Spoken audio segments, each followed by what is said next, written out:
Hello everyone. Um, the mental health topic for this month is childhood, the oppression and trauma. Um, so kicking things off with an intro. Um, So, some of you may be thinking, didn't I do like a piece like on this last month? Well, you wouldn't be wrong.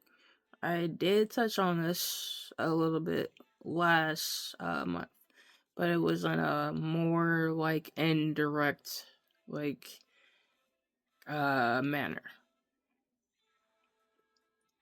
I guess that you could say that some recent events that that happened in my life have triggered some troubling memories uh, from my past.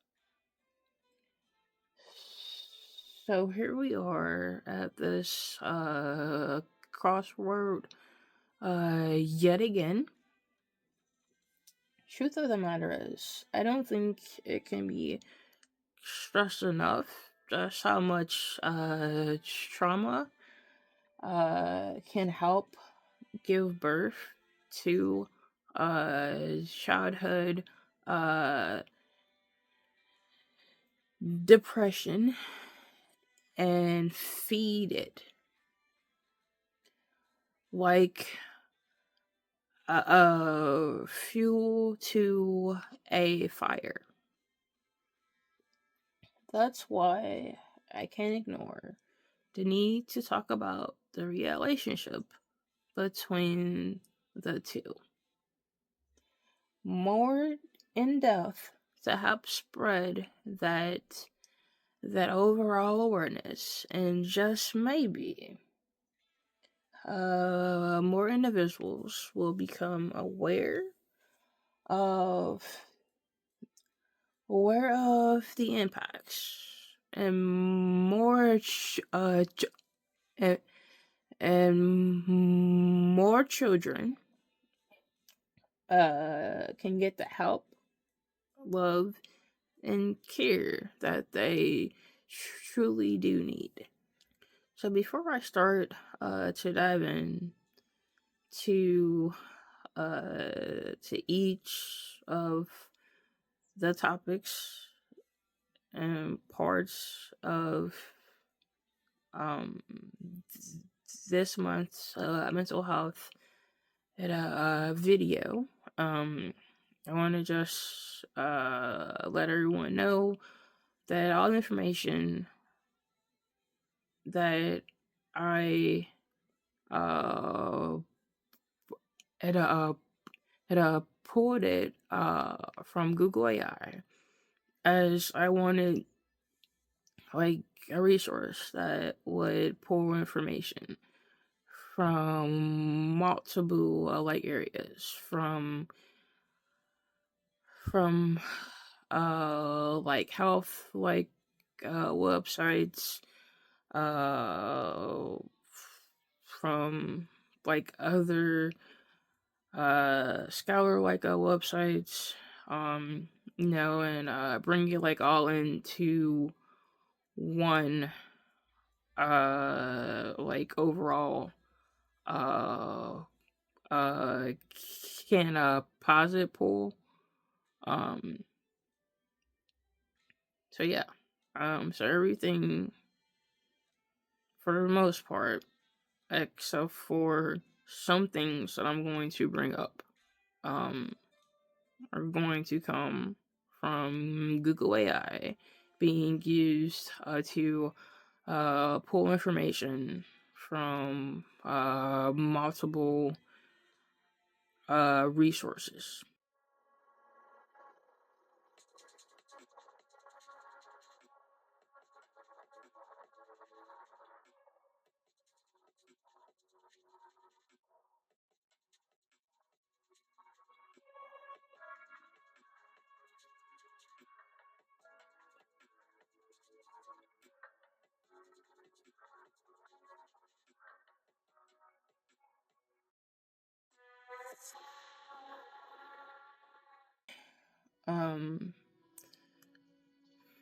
So what is childhood depression?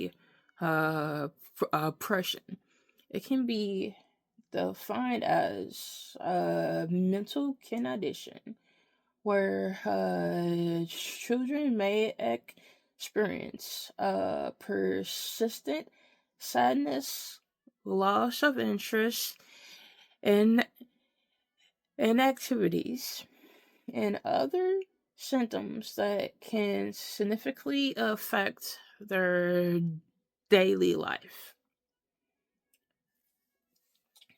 It's important to note that it's more than just occasional sadness or bad mood. It's a prolonged state that can interfere with things such as school, life at home, and relationships.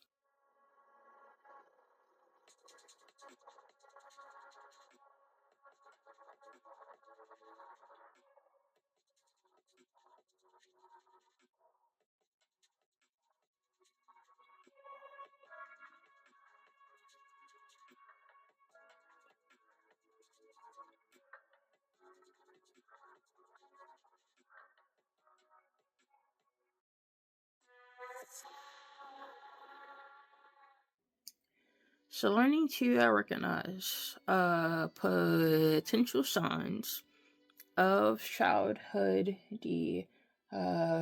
depression.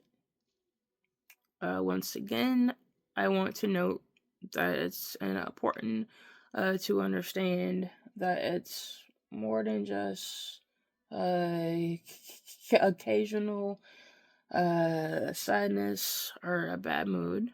It's a prolonged state that can interfere with things such as school, life at home, and with relationships. Um, some of the symptoms, and it's also important to note that everyone is did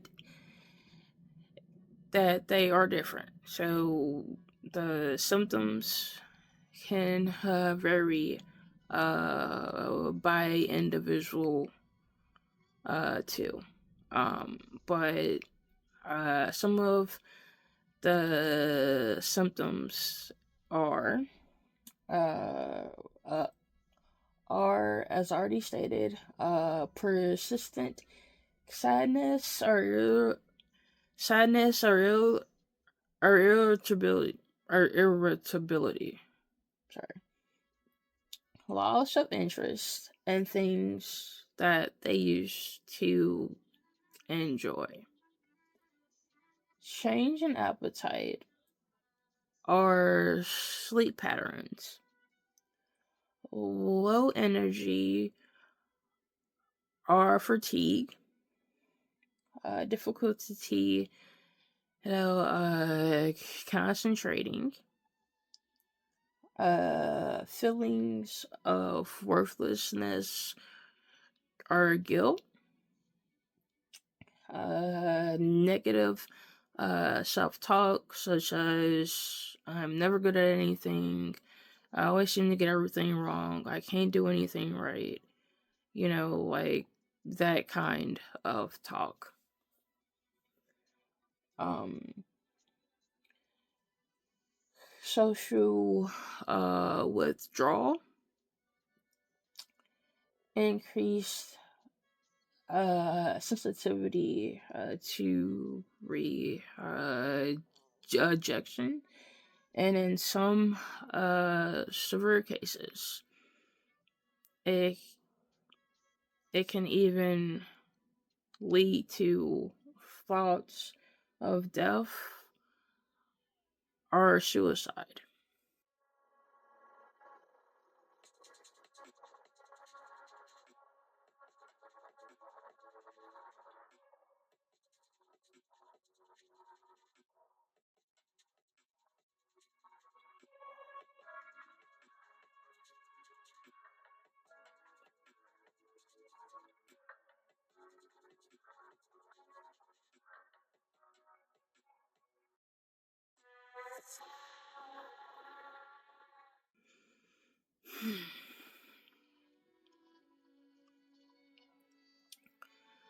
So is what is trauma?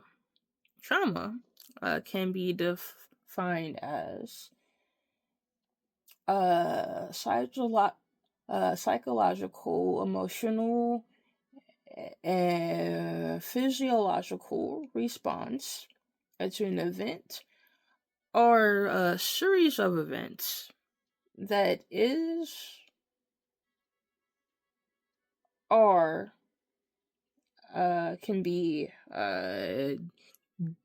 deeply distressing or disturbing.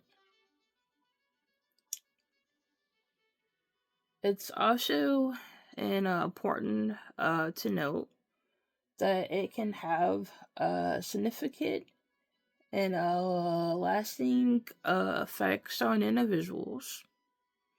It overwhelms an individual's ability to cope and can leave them uh, feeling helpless, threatened, or even unsafe.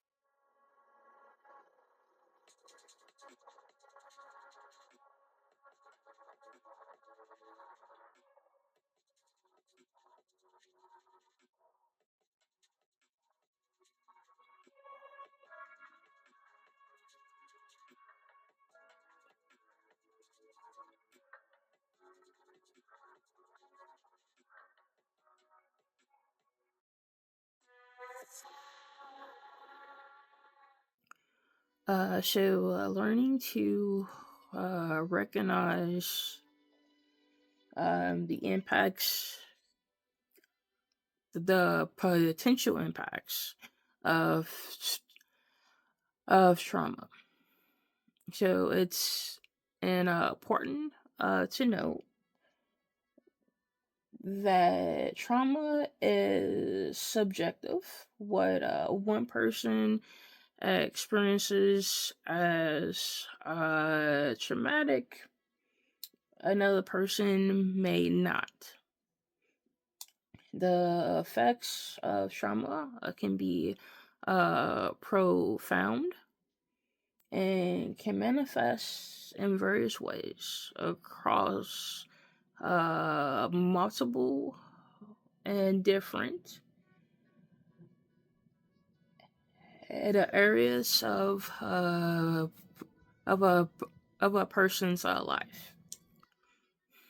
So I'm going to dive into uh, four different categories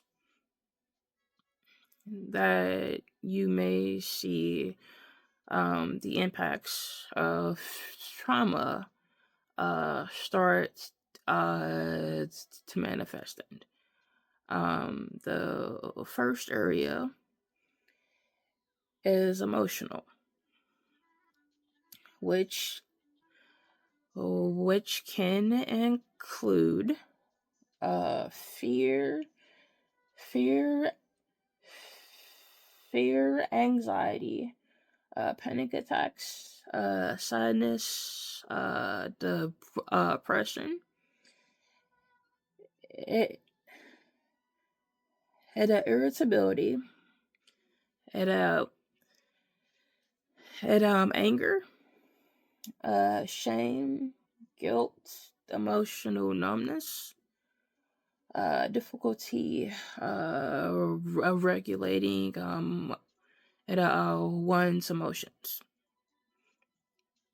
The second category that I'm going to go over is cognitive. And some of the potential symptoms related uh, to how that someone can be like impacted cognitively include flashbacks, intrusive, it It memories, nightmares, difficulty at concentrating, memory problems, uh, negative thoughts of oneself, and this started thinking. Um, the third category, I'm going to talk about the uh, potential impact areas. Mm, mm, mm.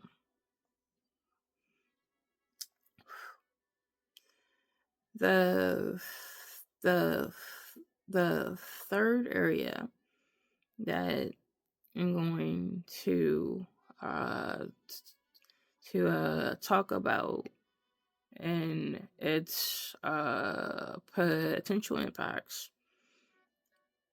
is physical. So some of the potential impacts here are sleep and appetite. Sleep and appetite. Mm. Changes to sleep and appetite, fatigue, chronic pain, muscle tension, increased startle response, and hypervigilance. The fourth and last area that I'm going to talk about in terms of potential impacts is behavior, and some of those potential impacts are avoidance of places, people, or activities that trigger memories. Social with social withdrawal, substance abuse, risky behaviors, and difficulties with relationships.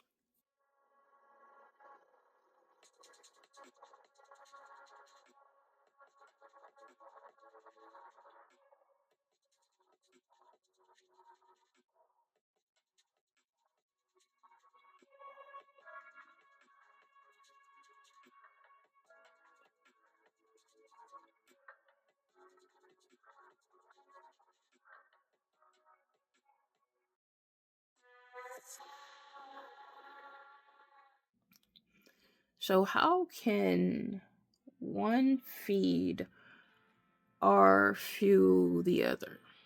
Well, it turns out that trauma can potentially lead to things such as depression and some symptoms of depression that someone might they might show or they might have are social withdrawal, relationship and difficulties, had irritability, negative self talk, changes in their sleep and their appetite, fatigue, feelings of guilt, difficulty uh, concentrating, and emotional numbness.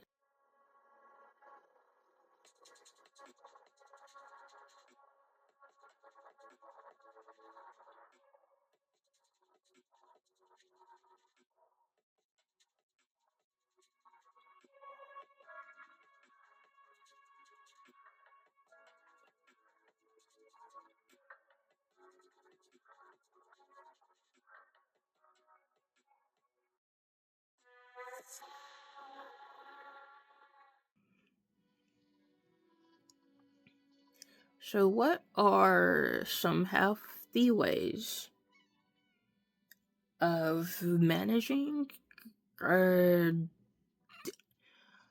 managing or dealing with one or both of the two topics that have been mentioned, which again, the topics are childhood depression and trauma. So um what are healthy ways to manage one or both of those?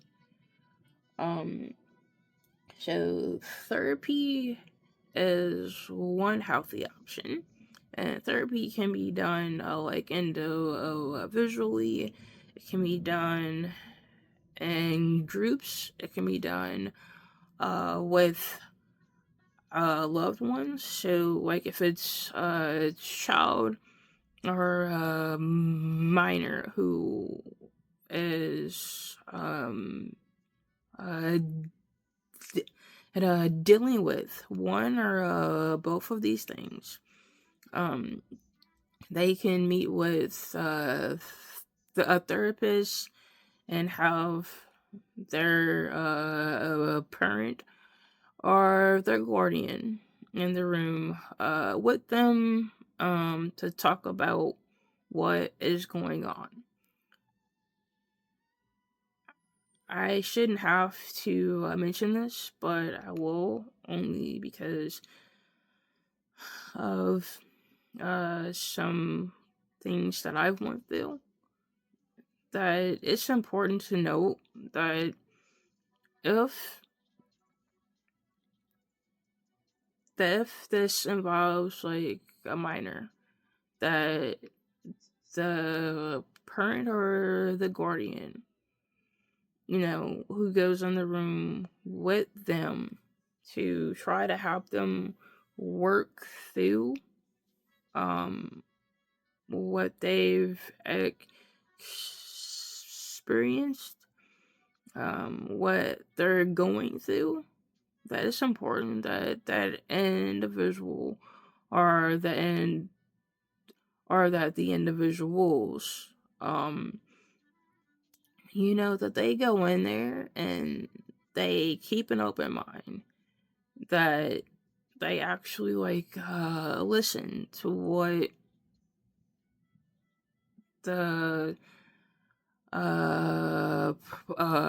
person who is dealing with this, what they bring up, that they listen and they attempt to understand what it is that they're actually going through, how it actually impacts them, instead of just brushing it off or allowing it to go in one ear and then out the next. Again, I shouldn't have to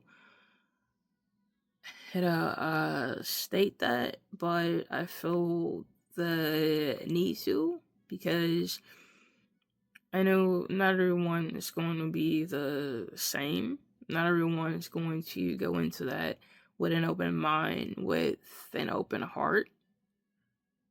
And unfortunately, I had that happen to me, and that's why I feel it's important to mention. Um, so other healthy ways are medication that can be done on its own, or it can be a combination of medication with therapy. Now and again, the therapy can be done like into like a visual and group form, or with loved ones. Um, and another healthy way, is to self care. So like acts of that. Um, like um trying to do something that interests you. That like interests, well, the one who's going through this is what I mean. That that they do something that is solely just for them. You know, whether like it's taking out some time, to journal, um to draw out things, to meditate, to do like other mindfulness techniques, which are which are some tools that can be learned through going to therapy. Like whether it's done like in like a visual with a group, or with like loved ones. Um, and I think like lastly, and the most important thing that someone can do, is to build a strong support system. Because I think that without like having that, then then it's like um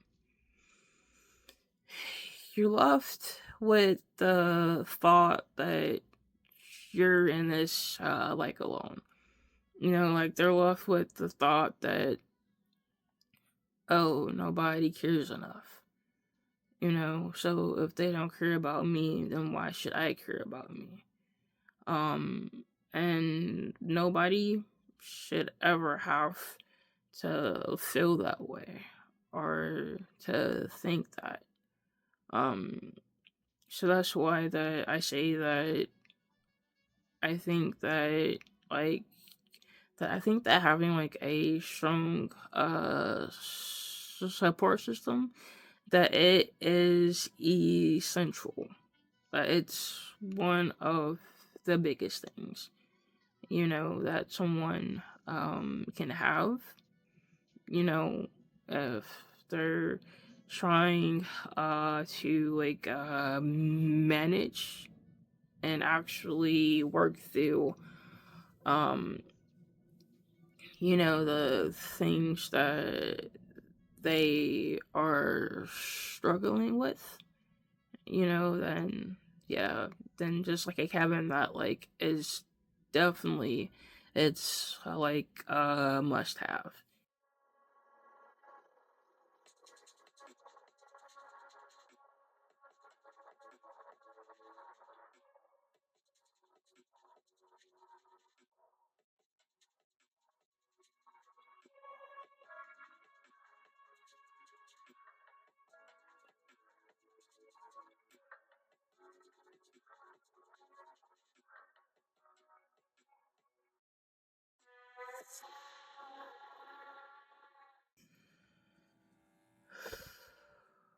And now the part where I talk about uh what my story is.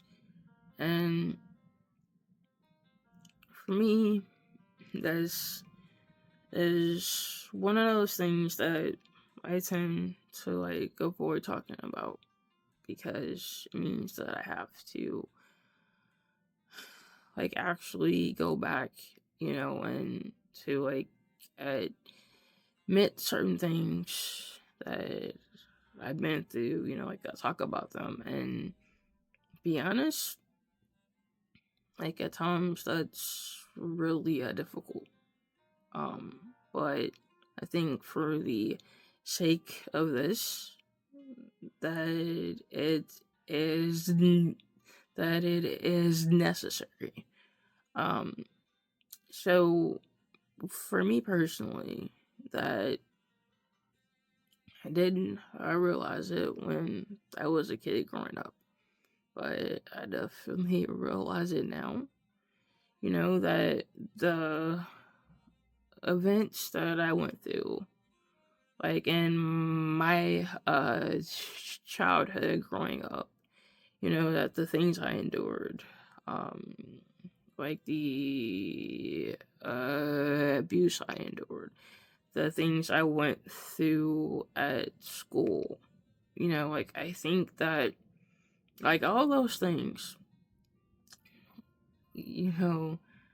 like for me, some of them were definitely traumatic, like events, um, you know, and so when you add all that stuff up, and and it happens more than once, and you have the fear of something happening again, and you live in that fear like every single day, that eventually it's going to catch up to you.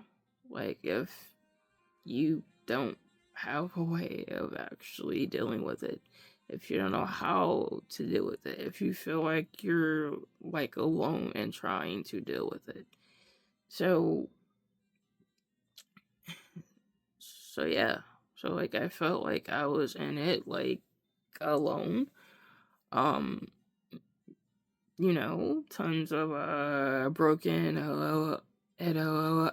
promises, like I'll never do that again, or they'll never do that again, and they do, so the fear stays, and it lingers, and your personality, like it may split off, like you may end up having like the one half of you that's aware of all of the bad things that are going on, and that other side, or the other half of you, that doesn't think that there's anything bad going on, doesn't think there's anything wrong, that the individual is doing, like they only see like the good things, like they don't see the bad things, they don't deal with the bad things.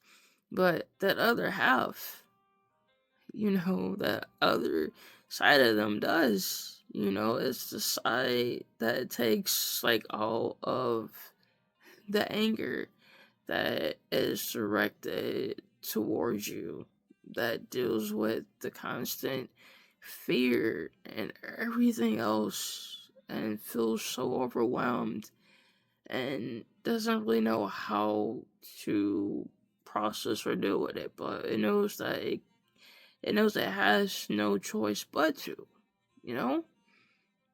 Because, well,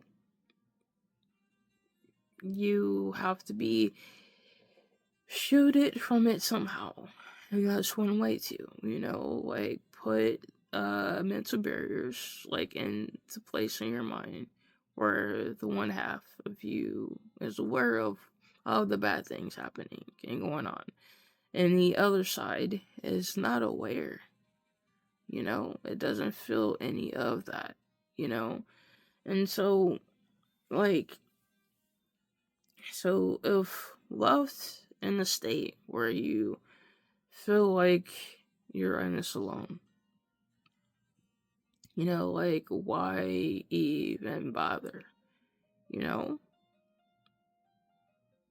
depression can definitely start to creep in and to take over, and when I was at my lowest point, and I don't know if this was before or if this was after, like, I actively said, that everything was my fault, that I shouldn't have done that, or, if I had just been just a little bit quieter, or if I didn't do something to make them angry, if I didn't do this, if I didn't do that, what if I, like, I hate to say it, kid, but it wasn't your fault. You didn't do anything wrong. That's on the adults. They messed up, not you. They messed up. That they failed you. It's like, I have to tell the younger me that, that's important.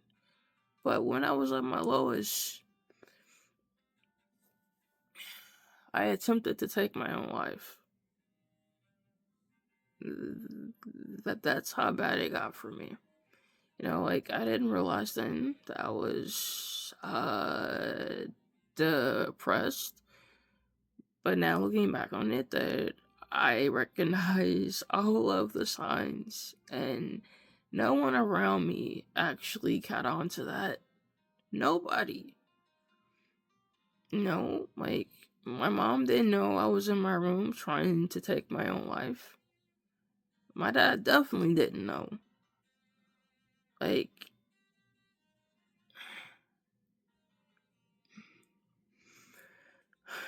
it's like, for a child to feel like that's their only way out. That's the only way to stop the pain. It's the only way to stop the hurt. That's the only way to get out of the situation that they're in, that they don't like. And it's not the drive-bys that is taking them to this breaking point. It's not. You would think that that would have something to do with it, but it's not that. It's not that. It's the constant broken promises.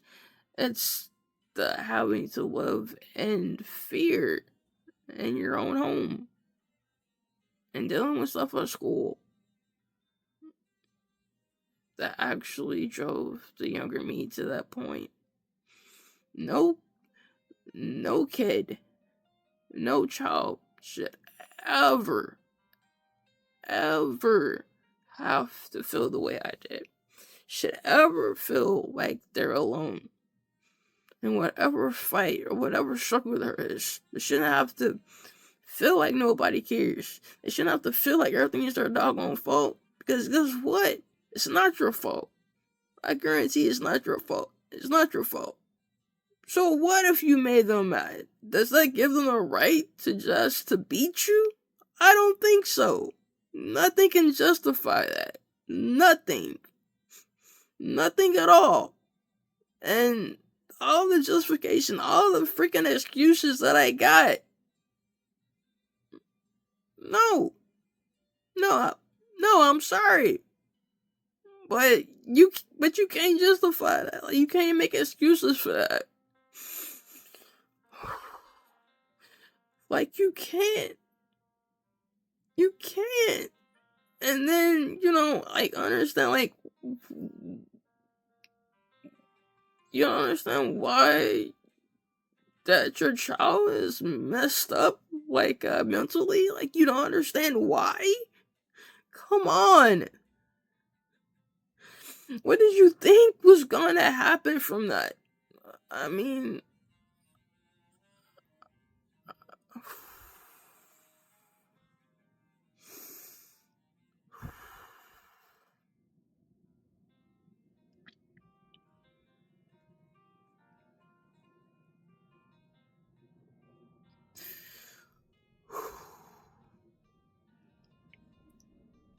just my own experiences in life. is a major part. It's a major reason why I care so much about this topic. Because even now, all of these years later, that still bothers me. Like, it still bothers me. Like, I've forgiven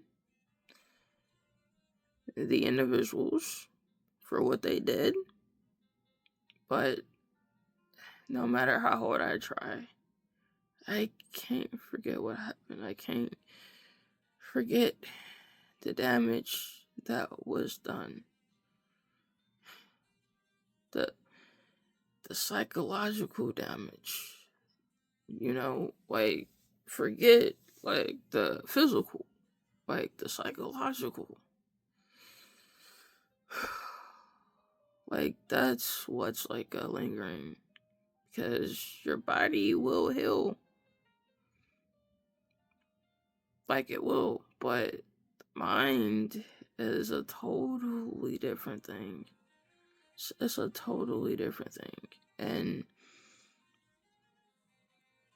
and that's why I care so much like about this, because I think that at times we forget, that kids can be depressed too, that kids can have mental difficulties too. That we forget about that. Sometimes, like, I don't think that a strong enough awareness is actually out there. Like, I don't, and I definitely don't think that only a day should be used as an awareness to childhood uh dep- depression. Like, I know that trauma awareness, that's a month. That mental health awareness, that's a month. But at the exact same time, I also feel that there needs to be like a full month, that's also is given for childhood uh and depression awareness too, because like like because like I feel the need, you know, for the overall like awareness and the thought process. Like, I think that more like awareness,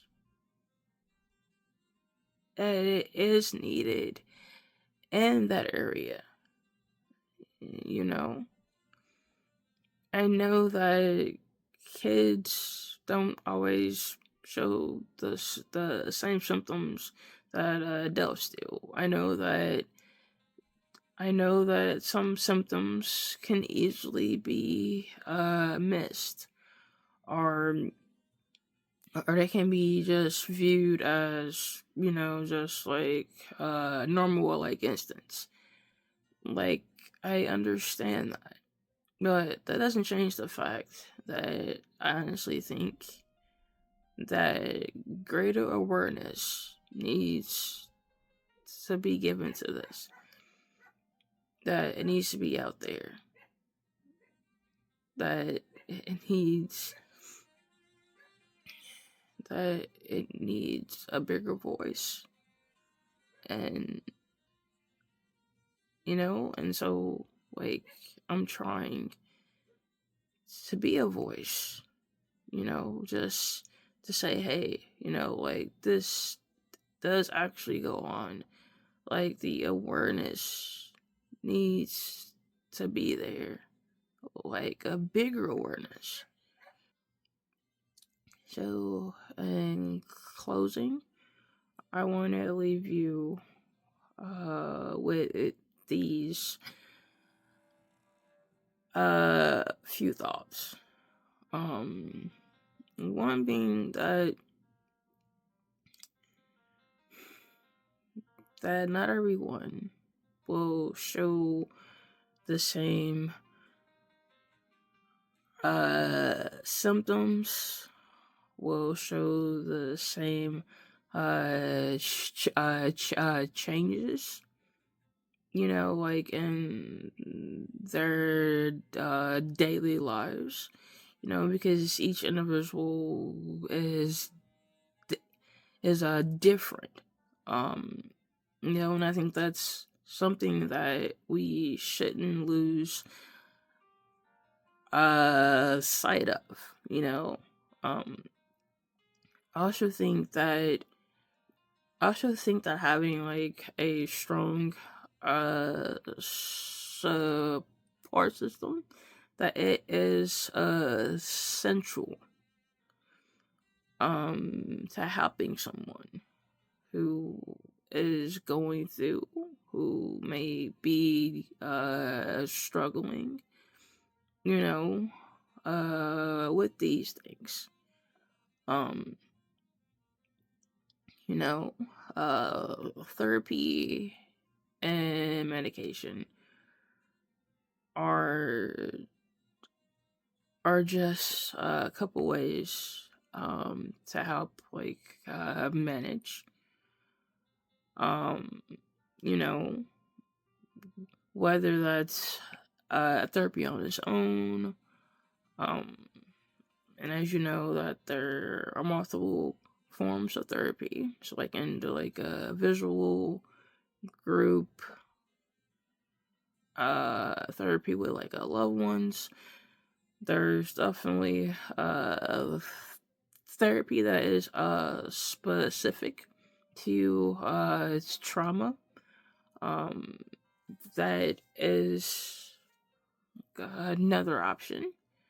Um, Whether it's taking medication and also utilizing therapy. Whether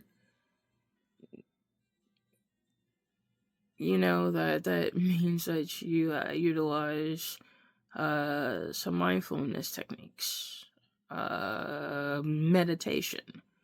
Um, but whatever you do, that if you are going through this, I want to say to don't stop fighting, to don't give up, um, to keep in mind that healing does take time, that it won't happen overnight, and most importantly, don't forget that the things that have happened to you along your journey in life, if you are going through or dealing with one or both of the things that I mentioned earlier, that they don't have to define you, and they definitely don't have to control the way that you live your life. So I also want to say that at the end of this video, at the very end, when the inspirational quote shows up that I have at the end of every single monthly mental health video, I will include a couple videos. One that talks about suicide prevention, because it has a lot of good like resources like in there. It has the suicide hotline, or the crisis hotline number. I'm going to include a video that talks about self-care, um, and also one about taking that crucial first step.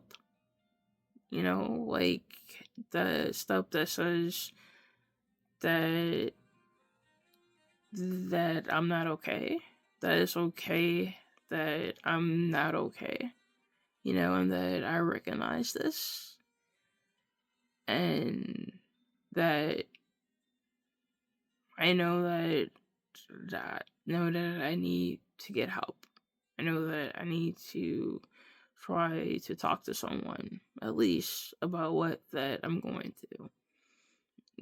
That just because one person, they don't listen to you, it doesn't mean that you won't find one person who actually will take out that time to actually listen to you, and to actually try to steer you in the direction of someone who can help you.